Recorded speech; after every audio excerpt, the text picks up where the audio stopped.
Hello, जय हिंद, वंदे मातरम दोस्तों। आप सभी का स्टडी विद शशांक में स्वागत है। आज हम लोग डिस्कस करेंगे बाल विकास। बाल विकास में बालक का किस तरह विकास होता है, कौन कौन सी उसकी अवस्थाएं होती हैं तथा बालक की जो वृद्धि है, विकास है, ये क्या दोनों एक ही चीज़ हैं या फिर अलग अलग हैं। चलिए हम लोग डिस्कस करते हैं आज के अपने टॉपिक को। और ये जो आपका टॉपिक है, ये आपके आने वाला exam UP TET, super TET, UP TET, super TET, C TET के लिए काफ़ी ज़्यादा इम्पोर्टेंट है। इसलिए आप इस पूरी क्लास को लास्ट तक जरूर देखिएगा, काफ़ी इम्पोर्टेंट पॉइंट है। पहली चीज़ है कि बाल विकास क्या है। बाल विकास मतलब क्या? बालक का विकास। बालक का विकास कौन सी एज तक? बालक का विकास जन्म से 18 वर्ष तक के बालक का हम लोग विकास करेंगे कि बालक जन्म से 18 वर्ष तक कौन कौन सी क्रियाएं करता है, जैसे चलता है, बोलता है, सोचता है, व्यवहार करता है, ये सब बाल विकास के अंतर्गत आते हैं। और किस तरह से इनका विकास होता है, इनके विषय में डिस्कस करेंगे। इनको पूरे विकास को हम लोग 4 चरणों में बांट लेते हैं। जैसे बालक का क्या होता है? शारीरिक विकास होता है। इसमें क्या होता है? बालक के शरीर की वृद्धि होती है। लंबाई, वृद्धि में लंबाई, वजन बढ़ता है, मांसपेशियां आदि आती हैं। सेकेंड बात हम लोग करेंगे भावनात्मक विकास, मतलब इमोशनल। बालक है वो कैसे इमोशन से जुड़ता है, जैसे उसमें खुशी, गम, गुस्सा या अपनी भावनाओं को कैसे नियंत्रित करना सीखता है। थर्ड पॉइंट आपका मानसिक बौद्धिक विकास, जिसको हम लोग स्कीमा भी कहते हैं, या सोचने, समझने, याद रखने और सीखने की क्षमता का विकास या सीखने की क्षमता के विषय में मालूम चलता है हम लोगों को। फोर्थ है आपका सामाजिक विकास, बालक कैसे दूसरों के साथ मिलता है और उनके साथ व्यवहार करता है। इस तरह से हम लोग, ये 4 पॉइंट हो गए जिनके विषय में हम लोगों ने डिस्कस किया है। नेक्स्ट पॉइंट है जो बालक का विकास है, ये क्या ऐसे ही होता है या ये इसके कुछ नियम हैं या कुछ सिद्धांत हैं, इसके विषय में हम लोग डिस्कस करते हैं। फर्स्ट पॉइंट आपका कॉन्टिन्यूटी। बाल जो विकास होता है वो जन्म से जीवन भर लगातार चलने वाली प्रक्रिया है, मतलब 18 साल के बाद रुकता नहीं है, विकास चलता ही रहता है। सेकंड पॉइंट आपका क्रमबद्धता या सीक्वेंस। जो विकास है एक निश्चित क्रम में होता है। जैसे पहले बच्चा बैठना सीखता है, फिर वो घुटने के भार चल रेंगता है, फिर वो चलना सीखता है, मतलब विकास एक निश्चित क्रम से हो रहा है। और थर्ड पॉइंट है समान से विशिष्ट। बालक पहले समान क्रियाएं करता है, फिर विशिष्ट क्रियाएं करता है, मतलब कुछ यूनिक क्रियाएं करता है या फिर उससे बढ़कर सीखता है। जैसे पहले बालक है पूरे, जैसे उठता है तो हाथ लगा के उठता है, फिर वो उंगली से पकड़ के चलने लगता है। इस तरह से कुछ धीमे धीमे उसका डेवलपमेंट होने लगता है। फोर्थ पॉइंट आपका जो विकास सिर से पैर की ओर होता है। पहले सर बनता है, फिर पैरों की ओर बढ़ता है। नेक्स्ट पॉइंट है निकट से दूर की ओर। विकास केंद्र से बाहरी अंगों की ओर होता है। शरीर के केंद्र से बाहरी अंग, जैसे कंधे, हाथ, उंगलियां, ये आप अंदर से बाहरी अंगों की ओर विकास होता है। नेक्स्ट पॉइंट आपका एकीकृत विकास। एकीकृत विकास होता है विकास के जो सभी पहलू होते हैं, जैसे शारीरिक, मानसिक, यह सब आपस में जुड़े होते हैं। ये सब आपस में जुड़े होते हैं। इसका मतलब ये नहीं कि आपका शारीरिक विकास हो रहा है तो आपका मानसिक विकास नहीं होगा। नहीं, आपका समय के जैसे शारीरिक विकास होता है उसी के साथ में मानसिक विकास होता है, उसी के साथ में आपका भावनात्मक विकास भी होता है। नेक्स्ट पॉइंट आपका व्यक्तिगत भिन्नता, जिसको हम लोग इंडिविजुअल डिफरेंस कहते हैं। हर बच्चा अलग होता है और हर बच्चे में सीखने की या विकास की गति अलग अलग भी होती है। नेक्स्ट पॉइंट आपका परिपक्वता और अधिगम। विकास में परिपक्वता और सीखना दोनों जरूरी है, मतलब शरीर का तैयार होना और अभ्यास दोनों जरूरी होते हैं। आइए एग्जाम फॉर्मूला है, ट्रिक है। विकास कैसे निरंतर होता है, ठीक है, क्रम से होता है, समान से विशिष्ट होता है, सिर से पैर की ओर, निकट से दूर की ओर, भिन्न होता है, एकीकरण का और परिपक्वता। आप इसको इस ट्रिक के माध्यम से विकास के सिद्धांत को याद कर सकते हैं। जैसे अब मानव विकास का होता है या बालक का हो गया, इसका रोड मैप है, एक ट्रिक है। कैसे होता है? सबसे पहले बालक कहाँ आता है? गर्भ में आता है। तो सबसे पहली अवस्था कौन सी हो जाएगी? गर्भावस्था। गर्भावस्था कब तक? गर्भ धारण से जन्म तक का। सेकंड स्टेज कौन सी आती? शैशवावस्था। शैशवावस्था की एज क्या होती? जन्म से 6 वर्ष तक की अवस्था। नेक्स्ट स्टेज कौन सी है? बाल्यावस्था। कौन सी एज डिफरेंस है? 6 से 12 वर्ष तक। और फोर्थ आपका किशोरावस्था, किशोरावस्था 12 से 18 वर्ष तक। पहली स्टेज की हम लोग बात करते हैं गर्भावस्था। गर्भावस्थी अवधि हम लोग ने सीखी थी गर्भाधान से जन्म तक। इसकी समान अवधि कितनी होती है? 270 दिन से 280 दिन, लगभग 9 माह या 10 चंद मास भी कहते हैं हम लोग। इसकी न्यूनतम अवधि कितनी होती है? न्यूनतम होती है जिसको हम लोग 180 दिन भी कहते हैं या 6 माह भी मान लेते हैं। 30 छक्का 180 और अधिकतम 330 दिन। गर्भ में बालक का विकास भी विभिन्न चरणों में होता है। जैसे सबसे पहले बीजावस्था हम लोग बोलते हैं, जो 0 से 2 सप्ताह तक के बीच में होती है। सेकंड स्टेज होती है हम लोग की भ्रूणावस्था, वो 2 से 8 सप्ताह के बीच में। थर्ड आपकी होती है गर्भावस्था, वो 8 सप्ताह से जन्म तक की होती है। फर्स्ट स्टेज को हम लोग डिस्कस करते हैं बीजावस्था, जिसको हम लोग डिंबा अवस्था भी कहते हैं, या 0 से 2 लगभग 15 दिन तक की अवस्था होती है। इसमें जो आकृति होती है बालक की वो बीज के समान होती है। इसमें जो निषेचन होता है उसके बाद जो जाइगोट बनता है जो कि सुई की नोक के बराबर होता है। यह योग नामक पदार्थ होता है, उससे पोषण प्राप्त करता है। लगभग 15 दिन में यह समाप्त हो जाता है। सेकेंड स्टेज हम लोगों की होती है भ्रूण अवस्था और गर्भस्थ अवस्था। ये थर्ड स्टेज आपकी भ्रूणावस्था की बात करते हैं। इसकी टाइम क्या है? 2 से 8 सप्ताह। यह जो बालक है ये सबसे तेज विकास वाली अवस्था है, सबसे तेज विकास इसी में होता है। इसमें जो विभिन्न शरीर के अंग होते हैं जैसे फेफड़े, वृक्क, हृदय का निर्माण होता है। इसमें जो विकास होता है इसमें 3 लेयर होती हैं। 3 लेयर, एक तो होता है एंडोडर्म, सेकंड होता है मेसोडर्म जो बीच में होता है, और थर्ड होता है एक्टोडर्म। एक्टोडर्म होती है बाहरी और एंडो होती है भीतरी और मेसोडर्म होती है मध्य। एंडोडर्म में किसका निर्माण होता है? शरीर के आंतरिक अंगों का, जिसमें क्या होता है मस्तिष्क, हृदय और आंतरिक अंग। मेसोडर्म में क्या होता है? ये मांसपेशियों का इसमें निर्माण होता है। और एक्टोडर्म में क्या होता है? त्वचा, नाखून, बाल, इन सब का निर्माण होता है। नेक्स्ट पॉइंट है या तीसरी अवस्था हम लोगों की है गर्भस्थ शिशु की अवस्था, 8 सप्ताह से जन्म तक। इसमें जो विकास सिर से पैर की ओर होता है। तीसरे महीने से इंद्रियां, स्वाद, मुख, नाक का विकास हो जाता है। इसमें एक इंपॉर्टेंट पॉइंट एग्जाम में डायरेक्ट पूछ सकता है कि गर्भ में शिशु को पीड़ा का अनुभव नहीं होता है, जन्म से पहले गंध का भी अनुभव नहीं होता। 2 चीज आप नोट कर लीजिए कि आपको गर्भ में दर्द और उसके पहले गंध का अनुभव नहीं होता है। आप लोग नेक्स्ट स्टेज आपकी शैशवावस्था है। शैशवावस्था की हम लोगों ने एज डिफरेंस देखा था। एज डिफरेंस आपका 6 वर्ष तक, 6 वर्ष तक होता है। अब इसमें 6 वर्ष को हम लोग 2 भागों में डिवाइड कर सकते हैं। एक को हम लोग पूर्व शैशवावस्था कहते हैं और सेकंड को हम लोग उत्तर शैशवावस्था कहते हैं। पूर्व में 0 से 3 वर्ष तक और उत्तर में 3 से 6 वर्ष तक एग्जाम में पूछ लेता है। इसमें जो बालक का स्वभाव है इसके विषय में, जो बालक क्रियाएं करता है उसके विषय में बताया गया कि बालक कौन कौन सी क्रियाएं करता है, उसके आधार पर डिफिनेशन या उसकी विशेषताएं बताई गई हैं। स्वभाव कैसा होता है? बालक स्वार्थी होता है या सारी चीज अपनों से रिलेट करके करता है, जिसको हम लोग क्या बोलते हैं? स्वार्थी व स्व केंद्रित होता है, अपने आप में व्यस्त रहता है। बालक कम बोलता है, अंतर्मुखी वाली प्रवृत्ति हो रहती है। इसका महत्व क्या होता है? ये जो प्रारंभिक चिंतन करता है, चिंतन मतलब कोई चीज समझना, फिर उसके विषय में विचार विमर्श अपने मन में करना, कि ये जो थी प्रारंभिक चिंतन और संस्कारों के विकास की आयु होती है। भावी जीवन की आधारशिला रखता है। इसमें कामुकता जैसे माँ का स्तनपान अधिक होता है।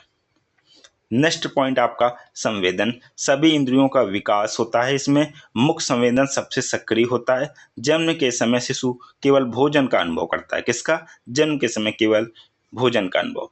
नेक्स्ट पॉइंट आपका खिलौने की अवस्था, बालक खिलौनों से खेलता है और अनुकरणात्मक व्यवहार, मतलब जो नकल करके सीखता है, जो जैसे कर रहा है उसी को वो लोग देखेगा फिर वही क्रियाएं करेगा। इसको हम लोग अनुकरणात्मक व्यवहार कहते हैं, नकल करके सीखना। नेक्स्ट पॉइंट आपका भावना है। इसमें क्या होता है? आत्म प्रेम, अपने से लगाव करता है और नैतिकता का अभाव पाया जाता है। विकास, शारीरिक और मानसिक विकास अत्यंत तीव्र गति से होता है। शैशवावस्था में प्रमुख जो शिक्षण विधियां हैं कौन कौन सी अपनाई जाती हैं आपको मालूम होना चाहिए। न्यू एजुकेशन पॉलिसी आई है आपकी 2020। इसमें जो टीचिंग है बच्चे के लिए 3 से 18 वर्ष तक रखी, मतलब 3 साल का बच्चा जा सकता है। 3 से 6 साल तक के बच्चे में हम लोग कौन सी शिक्षण विधियां प्रयोग करेंगे, इनके विषय में हम लोग डिस्कस करते हैं। इसमें सबसे पहली विधि है किंडरगार्टन विधि, सेकंड विधि आपकी खेल विधि, थर्ड विधि आपकी मॉन्टेसरी विधि। किंडरगार्टन विधि का कौन जन्मदाता थे या किसने दिया, तो आपको मालूम होना चाहिए फ्रेडरिक फ्रोवेल ने। इसकी तुलना किंडरगार्टन में क्या बात की गई, इसमें पूरा एक उद्यान जैसे बगीचा है उसके विषय में बात की गई। किंडरगार्टन का अर्थ होता है बच्चों का बगीचा। इस स्कूल को एक बगीचा, शिक्षक को एक माली और बच्चे को पौधे के रूप में माना जाता है, जिससे प्यार और स्वतंत्रता से सींचा जाता है। इंपॉर्टेंट है, एग्जाम में डायरेक्ट पूछ लिया जाता है, आपको मालूम होना चाहिए किंडरगार्टन फ्रोवेल ने। हम लोग 3 से 6 साल के बच्चों को कौन किंडरगार्टन की विधि से पढ़ाएंगे। इसमें खेल, गीत और रचनात्मक गतिविधियों के माध्यम से शिक्षा दी जाती है। फ्रोवेल गिफ्ट का उपयोग करना भी सिखाते हैं। और थर्ड पॉइंट है सामाजिक भावना और आत्म अभिव्यक्ति का विकास होता है। नेक्स्ट है आपका खेल विधि। खेल विधि किसने दी, आपको मालूम होना चाहिए हेनरी कैलवेल्ट कुक ने दी। यह क्या है, इसमें यह है कि बच्चों को खेलने के प्रति उत्सुक रहते हैं, इसलिए बालक को जो भी चीज़ सिखानी चाहिए वो खेल के माध्यम से प्रस्तुत किया जाना चाहिए। ये खेल विधि क्या है, ये जो रटन विद्या है कि बच्चों को हम लोग रटाते हैं ABCD मतलब पहाड़ा, ये रटन विद्या का अंत करता है, करके सीखने पर बल देता है। और शिक्षा बच्चों के लिए कोई बोझ या तनाव नहीं होती, शिक्षा कोई बोझ या तनाव नहीं होती। बच्चों का शारीरिक, मानसिक और संवेदनात्मक विकास एक साथ होता है, जिसको हम लोग एकीकृत भी कहते हैं। मॉन्टेसरी, जिसको हम लोग मारिया मॉन्टेसरी के नाम से भी जानते हैं। मॉन्टेसरी विधि क्या है, यह पूर्णतः बाल केंद्रित विधि है, जो विशेष रूप से बच्चों के जो सेंसेस है उनके प्रशिक्षण और उनके दैनिक जीवन के व्यवहारिक कौशलों पर केंद्रित होती है। ज्ञानेंद्रियाँ क्या होती है, हम लोग मालूम होना चाहिए, आँख, कान, नाक, स्पर्श, जो 5 ज्ञानेंद्रियाँ इनको डेवलप करने की बात की जाती है। यह सेल्फ एजुकेशन और स्वतंत्र रूप से काम करने की पूर्ण आज़ादी देता है। सीखने के लिए विशेष डिडक्टिक उपकरणों का भी प्रयोग किया जाता है। नेक्स्ट स्टेज हम लोगों की है बाल्यावस्था। बाल्यावस्था कब से एज होती है, 6 से 12 वर्ष तक। मानव विकास की दूसरी अवस्था, जहाँ से आदतों, रुचि और औपचारिक शिक्षा की शुरुआत होती है। इसमें हम लोग जो 6 वर्ष का बालक होता है वो शुरुआत में उग्र होता है। 7 वर्ष का जो बालक होता है उदासीन या अकेले रहना चाहता है। 9 वर्ष में बालक समूह भावना विकसित करने लगते हैं।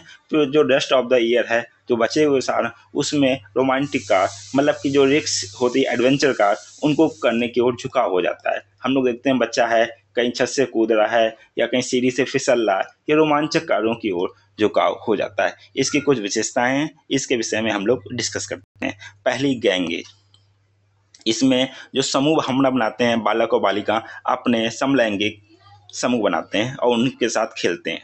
सेकंड आपका स्वभाव, इसमें जो बालक हैं बहिर्मुखी होते हैं और चीज़ों का कलेक्शन करने की प्रवृत्ति पाई जाती है, मतलब लोगों को बातचीत करना और कोई भी चीज़, घर की चीज़ें बाहर उनको कलेक्ट करना अपने खिलौने के रूप में। विकास की बात कर रहे हैं, विकास इसमें शारीरिक, मानसिक स्थिरता, सृजनशीलता और नैतिकता का विकास होता है। शारीरिक होता है, मानसिक होता है, स्टेबिलिटी आती है, क्रिएटिविटी बढ़ती है और नैतिक गुणों का विकास होता है।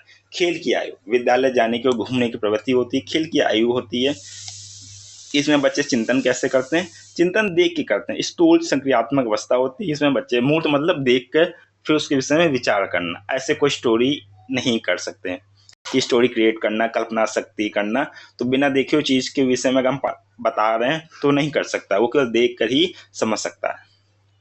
कामुकता, इस अवस्था में कामुकता न्यूनतम होती है। और कभी कभी इंग्लिश में कामुकता को लेटेंसी शब्द का भी प्रयोग करते हैं, आप लोग देखना कभी कभी डायरेक्ट ही एग्जाम में लेटेंसी ही लिख देते हैं। बाल्यावस्था में प्रमुख विचारक के जो मत थे इनके विषय में देख लीजिए, एग्जाम में डायरेक्ट पूछ लेता है। कोल एंड ब्रूस एक मनोवैज्ञानिक थे, इन्होंने कहा था यह जीवन का सबसे अनूठा और कठिन काल है। माता पिता के लिए इसे समझना कठिन होता है। रॉस ने कहा था यह फॉल्स मैच्योरिटी की अवस्था होती है, इसमें बच्चे परिपक्व दिखाने की कोशिश करते हैं या बच्चे कहते हैं कि मम्मी मुझको ये सब कुछ पता है, मतलब ये फॉल्स मैच्योरिटी की एज होती है। क्रो ने कहा था 6 वर्ष की उम्र में मानसिक क्षमता लगभग पूर्ण हो जाती है, 6 वर्ष की उम्र में मानसिक क्षमता का विकास पूरा हो जाता है। फ्रॉइड ने इसे क्या कहा, यह बाल्यावस्था, ये निर्माणकारी काल है और शिक्षा का कठिन काल माना गया। इसमें प्रतिस्पर्धा, ईर्ष्या की भावना विकसित होती है। और स्टैंग करके एक मनोवैज्ञानिक थे, तो इनमें कहा कि बालक 10 वर्ष तक एज तक उसके आसपास जितने भी खेल हैं सभी खेल को खेलने का प्रयास करता है। फोर्थ स्टेज आपकी है किशोरावस्था। किशोरावस्था में एज डिफरेंस क्या होता है? 12 से 18 वर्ष तक की एज में। ये ग्रीक शब्द एडोलोस से लिया गया है, जिसका अर्थ है परिपक्वता की ओर बढ़ना। यह बाल्यावस्था और युवावस्था के बीच का संक्रमण, मतलब दो कालों के बीच में, जैसे बाल्यावस्था के बाद में किशोरावस्था, उसके बाद में युवावस्था आती है, तो इनके संक्रमण काल के बीच में स्टैनले हॉर्न ने किशोरावस्था का जनक माना जाता है और इन्होंने प्रमुख विशेषताएं बताई। इसमें क्या होता है? सबसे पहले बालक जब किशोरावस्था में जब जाता है तो दो भागों में बांटा है, पूर्व किशोरावस्था और सेकंड आपका उत्तर किशोरावस्था। पूर्व किशोरावस्था की एज डिफरेंस है 11 से 15 वर्ष तक। उत्तर किशोरावस्था की एज डिफरेंस है 17 से 19 वर्ष तक। इसमें क्या होता है? लड़कियों का विकास काफ़ी तेज होता है, आवाज़, लंबाई, बालों, इन सब का विकास हो जाता है और आपका जो मेंस्ट्रुअल साइकिल होता है इन सब का भी विकास हो जाता है। लड़कों का विकास 14 वर्ष के बाद तेज होता है। उत्तर किशोरावस्था 17 से 19 की एज होता है, इसमें पूर्ण विकास की ओर बढ़ते हैं। इसकी प्रमुख विशेषताएं, यह नया जीवन काल है और परिवर्तन का काल है। इसमें बालक होता है तार्किक, मतलब क्रॉस क्वेश्चन, और बिना देखे चीज़ों के विषय में चिंतन करना प्रारंभ कर देता है। इसमें वीर पूजा, कल्पना व दिवास सपने बच्चे करते हैं। काम प्रवृत्ति व विपरीत लिंग के प्रति आकर्षण सबसे अधिक होता है। देशभक्ति और समाज सेवा की भी भावना प्रबल पाई जाती है। किशोरावस्था, इसको तनाव और तूफान की अवस्था भी कहा जाता है। इसे जीवन का गोल्डन एज, वसंत ऋतु के भी नाम से जाना जाता है, लेकिन यह एडजस्टमेंट के अभाव और समस्या उलझनों का भी काल के रूप में जाना जाता है। मतलब एडजस्टमेंट का अभाव रहता है, समस्याएं होती हैं, उलझन होती है, कभी कैरियर को, कभी स्पोर्ट्स को लेकर, इसको भी इसका काल कहा जाता है। स्टैनली प्रमुख मनोवैज्ञानिक थे, उन्होंने अपने स्टेटमेंट दिए हैं। जैसे स्टैनली हॉर्न ने दिया, यह तनाव, तूफान और संघर्ष का काल है। जॉर्ज सील एक मनोवैज्ञानिक थे, उन्होंने कहा यह बाल्यावस्था से परिपक्वता की ओर संक्रमण का काल है। थर्ड मनोवैज्ञानिक है कोल एंड ब्रूस, इन्होंने कहा संवेदनात्मक परिवर्तन इसमें प्रमुख होते हैं, मतलब इमोशंस होते हैं वो प्रमुख रूप से होते हैं। रॉस ने कहा यह शैशवावस्था की पुनरावृत्ति है। किलपैट्रिक ने कहा यह जीवन का सबसे कठिन काल है। क्रो ने कहा किशोर ही वर्तमान की शक्ति व भविष्य की आशा है। और हेडो कमेटी ने कहा 11-12 वर्ष में भावनात्मक ज्वार आता, मतलब इमोशंस बहुत प्रबल होते हैं। अब एक बार क्विक रिवीजन कर लेते हैं हम लोग। बीज से परिपक्वता की ओर, गर्भावस्था, जन्म तक शारीरिक संरचना का निर्माण, बीज, भ्रूण और शिशु का विकास, सबसे तेज विकास होता है।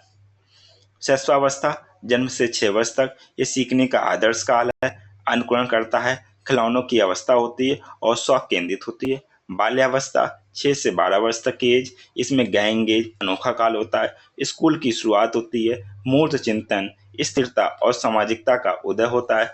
किशोरावस्था क्या होती है? 12 से 18 वर्ष तक, इसमें तनाव, तूफान और स्वर्णकाल होता है। अमूर्त चिंतन, विपरीत लिंग आकर्षण और परिपक्वता का संक्रमण काल है। और एक सबसे इम्पॉर्टेंट पॉइंट जिसके विषय में हम लोगों ने बात की थी, क्या वृद्धि और विकास एक ही हैं या फिर अलग अलग हैं, इसको हम लोग सीखते हैं। वृद्धि और विकास एक ही नहीं है बल्कि अलग अलग होते हैं। ठीक, नोट बना लो, वृद्धि और विकास अलग अलग होते हैं। वृद्धि अलग और विकास अलग अलग होता है।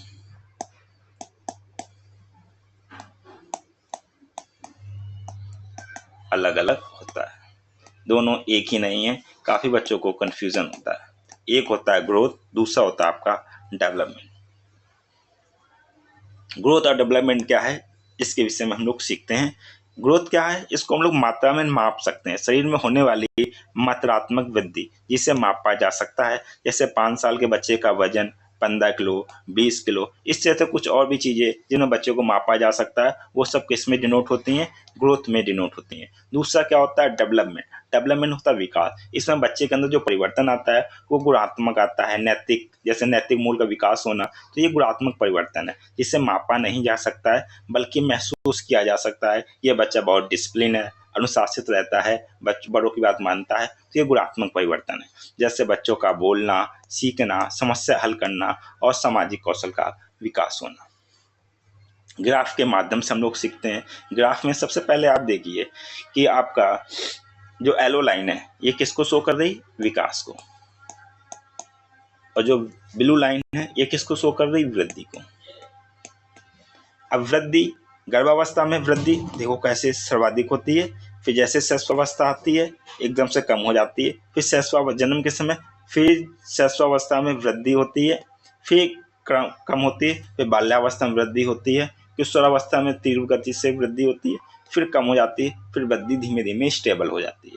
मतलब वृद्धि परिपक्वता पर रुक जाती है। जबकि विकास के विषय में हम लोग देख रहे हैं समय के साथ में विकास बढ़ता जा रहा है और जीवन पर्यंत विकास चलता रहता है। ये ग्राफ है, आप लोग इसको अच्छे समझ लीजिए कि ब्लू लाइन है वो वृद्धि को डिनोट कर रहा है और येलो है वो विकास को। इसमें अंतर एग्जाम में पूछ लेते हैं तो अंतर देख लेते हैं।